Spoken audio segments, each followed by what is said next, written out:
Vice ganda sinuyo ni Ayon Perez, Vice nagbigay ng emosyonal na mensahe kay Ma'am Lenny.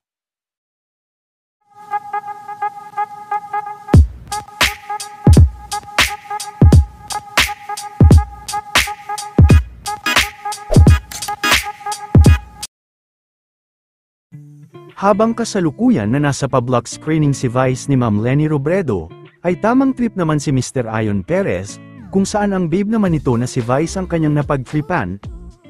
Si Vice ganda naman ay nagbigay ng mahabang mensahe para kay Ma'am Lenny. Ayon kay Vice ay Bambi umano ng mga Pilipino si Ma'am Lenny. Samantala, pasimpleng hirit ni Ayon, na hindi umano nito alam kung ano ang susuotin nito bukas, dagdag pa nito na hindi siya makapag-isip ng maayos.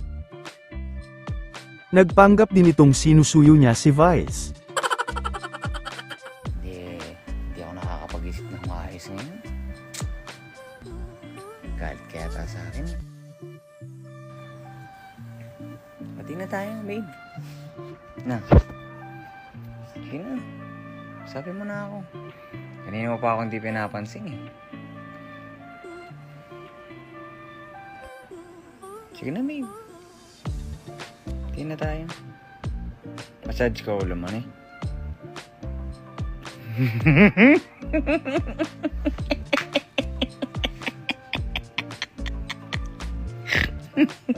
Alam, Lenny, minsan din siya naging breadwinner nating lahat. Diba? Ikaw yung breadwinner. Ang tingin ko sa'yo, ikaw din si Bambi.